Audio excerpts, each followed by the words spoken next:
ನಮಸ್ಕಾರ. ಈ ಬಾರಿ ಸಂಕ್ರಾಂತಿ ಯಾವಾಗ? ಜನವರಿ 14 ಅಥವಾ 15? ಈ ಗೊಂದಲಗಳು ತುಂಬಾ ಜನರಿಗೆ ಇದೆ. ನನ್ನ ಹತ್ರ ಕೂಡ ತುಂಬಾ ಜನ ಮೆಸೇಜ್ ಮಾಡಿ ಕೇಳಿದ್ರು ಇದರ ಬಗ್ಗೆ ಒಂದು ವಿಡಿಯೋ ಮಾಡಿ ಅಂತ. ಅಂದ್ರೆ ಮಕರ ಸಂಕ್ರಾಂತಿಯನ್ನು ಯಾವಾಗ ಆಚರಣೆ ಮಾಡಬೇಕು ಅಂತ. ನೋಡಿ, ಇಲ್ಲಿ ಕನ್ಫ್ಯೂಷನ್ ಆಗ್ಲಿಕ್ಕೆ ಏನಿಲ್ಲ. ನಮ್ಮ ಎಲ್ಲ ಹಬ್ಬಗಳು ಚಂದ್ರನ ಆಧಾರದ ಮೇಲೆ, ಚಂದ್ರನ ತಿಥಿಯ ಆಧಾರದ ಮೇಲೆ ನಿರ್ಧಾರವಾಗುತ್ತೆ.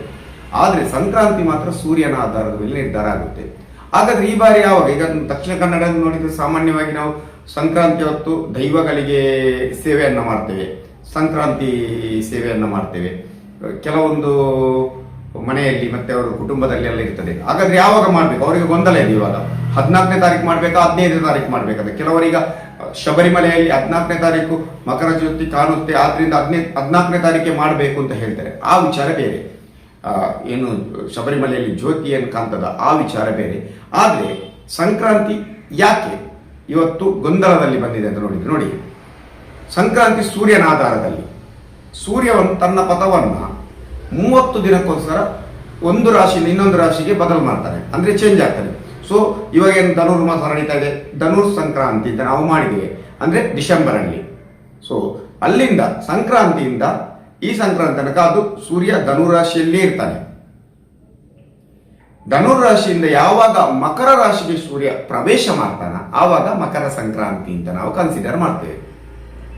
ಏನಾಗ್ತಿತ್ತಂದ್ರೆ ಇವಾಗ ಈ ಬಾರಿ ಏನಾಗಿದೆ ಅಂದ್ರೆ ಸೂರ್ಯ 14ನೇ ತಾರೀಕು ಮಧ್ಯಾಹ್ನ 3:05 ಸರಿಯಾಗಿ ಧನುರಾಶಿಯಿಂದ ಮಕರ ರಾಶಿಗೆ ಅಲ್ಲಿ ಪ್ರವೇಶವನ್ನ ಮಾಡ್ತಾನೆ. ಆದ್ರಿಂದ ಈಗ ಮಧ್ಯಾಹ್ನ ಸಿಗ್ತಕ್ಕಂಥ ತಿಥಿಯನ್ನು ನಾವು ಕನ್ಸಿಡರ್ ಮಾಡಲ್ಲ. ಸೊ ನೋಡಿ, ಏಕಾದಶಿ ಕೂಡ ಇದೆ. ಏನಂದ್ರೆ 14ನೇ ತಾರೀಕು ಅಂದ್ರೆ ಮಂಗಳವಾರ, 13ನೇ ತಾರೀಕು ಮಂಗಳವಾರನೇ ಏಕಾದಶಿ. ದಶಮಿ ತಿಥಿ ಮುಗಿದು ಸಾಧಾರಣವಾಗಿ 3 ಗಂಟೆಯಿಂದ ಪ್ರಾರಂಭ ಆಗ್ತದೆ. ಆದ್ರೆ ಉದಯ ತಿಥಿಯಲ್ಲಿ ನಾವು ನೋಡುದು ಉದಯ ತಿಥಿ. ಸೊ 14ನೇ ತಾರೀಕು ಉದಯ ತಿಥಿಯಲ್ಲಿ ಯಾವ್ದಿರ್ತದೆ ಅಂತ ನೋಡಿದ್ರೆ ಏಕಾದಶಿ ಇರ್ತದೆ. ಆದ್ರಿಂದ ನಾವು ಏಕಾದಶಿಯನ್ನು 14ನೇ ತಾರೀಕೆ ಮಾಡ್ತೇವೆ, ಮರುದಿನ ದ್ವಾದಶಿ.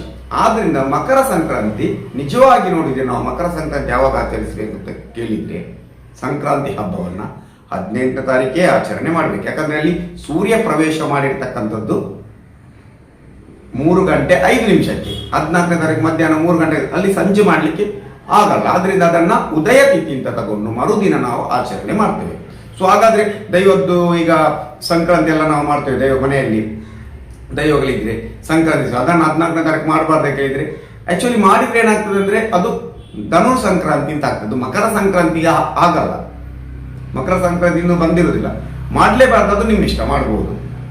ಸೊ ಕೆಲವರು 15ನೇ ತಾರೀಕು ಮಾಡುವವರಿದ್ದಾರೆ, ಕೆಲವರು 14ನೇ ತಾರೀಕು ಮಾಡುವವರಿದ್ದಾರೆ. ಈ ಗೊಂದಲಕ್ಕೆ ನಾನೊಂದು ವಿಡಿಯೋ ಮಾಡಿದ್ದೇನೆ ಅಷ್ಟೇ. ಅದು ನಿಮ್ಗೆ ಬಿಟ್ಟದ್ದು, ನೀವು 14ನೇ ತಾರೀಕು ಮಾಡೋದು 15ನೇ ತಾರೀಕು ಮಾಡೋದು. ಆಕ್ಚುಲಿ ಮಾಡಬೇಕಾದ್ರು ಕ್ರಮ ಪ್ರಕಾರವಾಗಿ ತಿಥಿಯ ಆಧಾರದಲ್ಲಿ, ಸೂರ್ಯನ ಆಧಾರದಲ್ಲಿ ನಾವು ನೋಡಿದ್ರೆ 15ನೇ ತಾರೀಕೇ ಮಕರ ಸಂಕ್ರಾಂತಿಯನ್ನ ಆಚರಣೆ ಮಾಡಬೇಕು. ಸೊ ನಮ್ಮ ಮಕರ ಸಂಕ್ರಾಂತಿ ಹಬ್ಬ ಈ ವರ್ಷದ ಪ್ರಥಮ ಹಬ್ಬ ಅಂತ ಹೇಳ್ಬೋದು. ಅಂದ್ರೆ ಜನವರಿಯಿಂದ ಬರ್ತಕ್ಕಂಥ ಪ್ರಥಮ ಹಬ್ಬ ಮಕರ ಸಂಕ್ರಾಂತಿ. ನಮಗೆ ಯುಗಾದಿ ಪ್ರಥಮ ಹಬ್ಬ ಆದ್ರೂ ಕೂಡ ಈ ವರ್ಷದ್ದು ಅಂದ್ರೆ 2026ರ ಪ್ರಥಮ ಹಬ್ಬ ಸಂಕ್ರಾಂತಿ ಹಬ್ಬ. ಸೊ ಸಂಕ್ರಾಂತಿ ಹಬ್ಬಕ್ಕೆ ಕೆಲವರು ಮಂತ್ರವನ್ನೆಲ್ಲ ಪಠಿಸ್ತಾರೆ, ಸಿದ್ಧಿಯನ್ನೆಲ್ಲ ಮಾಡ್ತಾರೆ. ನಾನೊಂದು ಇವತ್ತು ನಿಮಗೆ ತಂತ್ರ ಮತ್ತು ಮಂತ್ರವನ್ನು ಕೊಡ್ತೇನೆ. ಯಾಕಂದ್ರೆ ಸೂರ್ಯನನ್ನ ಎನರ್ಜಿ ಮಾಡಬೇಕು. ಸೂರ್ಯ ಅಂದ್ರೆ ಆತ್ಮಕಾರಕ. ನಮ್ಮ ಜಾತಕದಲ್ಲಿ ಸೂರ್ಯ ಚೆನ್ನಾಗಿದ್ರೆ ನಮ್ಮ ದೇಹ ಚೆನ್ನಾಗಿರ್ತದೆ, ಆತ್ಮ ಚೆನ್ನಾಗಿರ್ತದೆ, ಆತ್ಮ ಶುದ್ಧ ಇರ್ತದೆ. ಸೂರ್ಯ ಚೆನ್ನಾಗಿದ್ರೆ ಎಲ್ಲ ಪಾಸಿಟಿವ್ ಎನರ್ಜಿ. ಯಾಕಂದ್ರೆ ಸೂರ್ಯ ಅಂದ್ರೆ ಬೆಳಕು. ಸೊ ಆ ಎನರ್ಜಿ ನಮಗೆ ಬರ್ತದೆ ಅಂತ. ಸೊ ಸಂಕ್ರಾಂತಿ ಅವತ್ತು ಏನ್ ಮಾಡ್ಬೇಕಂತ, ನೀವು ಸಾಧ್ಯ ಇದ್ರೆ ನೀವು 15ನೇ ತಾರೀಕು ಮಾಡ್ಬೋದು ಅಥವಾ 14ನೇ ತಾರೀಕು ಮಾಡ್ಬೋದು. ಏನ್ ಮಾಡ್ಬೋದು ಅಂದ್ರೆ ನೀವು ಸೂರ್ಯನನ್ನ ನೋಡಿ ಒಂದು ಮಂತ್ರವನ್ನು ಹೇಳಬೇಕು. ಓಂ ಗೃಣಿ ಸೂರ್ಯಾಯ ಆದಿತ್ಯಾಯ ಓಂ, ಓಂ ಗೃಣಿ ಸೂರ್ಯಾಯ ಆದಿತ್ಯ 21 ಬಾರಿ ಮಾಡಬೇಕು. ಅವರನ್ನು ನೋಡಿ ಪ್ರಾರ್ಥನೆ ಮಾಡಬೇಕು. ಸೂರ್ಯನನ್ನು ನೋಡಿ, ಆ ತುಳಸಿ ಕಟ್ಟೆ ಇದ್ರೆ ಆ ತುಳಸಿ ಬೃಂದಾವನ ಕಟ್ಟೆ ಏನಾಗುತ್ತೆ, ತುಳಸಿ ಕಟ್ಟೆಯ ಮುಂದೆ ನಿಂತು ಸೂರ್ಯನ ನೋಡಿ, ಪೂರ್ವ ದಿಕ್ಕಲ್ಲಿ ಸೂರ್ಯ ಉದಯ ಆಗ್ತಾನೆ. ಆ ಸೂರ್ಯನ ನೋಡಿ, ನನ್ನಲ್ಲಿರ್ತಕ್ಕಂಥ ಎಲ್ಲ ಬ್ಯಾಡ್ ಎನರ್ಜಿಗಳು ಹೋಗ್ಲಿ, ಹಣ ಐಶ್ವರ್ಯ ಸಂಪತ್ತುಗಳು ಬರಲಿ ಅಂತ ಪ್ರಾರ್ಥನೆಯನ್ನ ಮಾಡಿ ಸೂರ್ಯನಿಗೆ ನೀರನ್ನು ಬಿಡಬೇಕು. ಒಂದು ಚೊಂಬನ್ನು ತಗೊಂಡು ಒಂದು ಪಾತ್ರೆಯಲ್ಲಿ ಸೂರ್ಯನನ್ನು ನೋಡಿ ನೀರನ್ನ ಬಿಡ್ತಾ ಓಂ ಗೃಣಿ ಸೂರ್ಯಾಯ ಆದಿತ್ಯಾಯ ಓಂ, ಓಂ ಗೃಣಿ ಸೂರ್ಯಾಯ ಆದಿತ್ಯ ಓಂ ಈ ಮಂತ್ರ ಕಷ್ಟಗಳು ಓಂ ಭಾಸ್ಕರಾಯ ನಮಃ ಸೂರ್ಯದೇವಾಯ ನಮಃ ಈ ಮಂತ್ರವನ್ನು ಕೂಡ ಪಠಿಸ್ಬೋದು. ಮುಖ್ಯವಾಗಿ ಓಂ ಗೃಣಿ ಸೂರ್ಯಾಯ ಆದಿತ್ಯ ಓಂ ಈ ಮಂತ್ರವನ್ನು 21 ಬಾರಿ ಪಠಿಸಿದರೆ ನಿಮ್ಮಲ್ಲಿ ಎನರ್ಜಿಗಳು ಜಾಸ್ತಿ ಆಗ್ತದೆ. ಸ್ವಲ್ಪ ಏನಾದರೂ ಬ್ಲಾಕೇಜ್ ಎಲ್ಲ ಇದ್ರೆ ಅದು ದೂರ ಆಗಿ ಹಣ ಐಶ್ವರ್ಯ ಸಂಪತ್ತುಗಳು ಬರ್ತಕ್ಕಂಥದ್ದು ನಂಬಿಕೆಯಿಂದ ಮಾಡಬೇಕು. ಖಂಡಿತವಾಗ್ಲೂ ಪ್ರತಿದಿನ ಮಾಡ್ಬೋದಾ?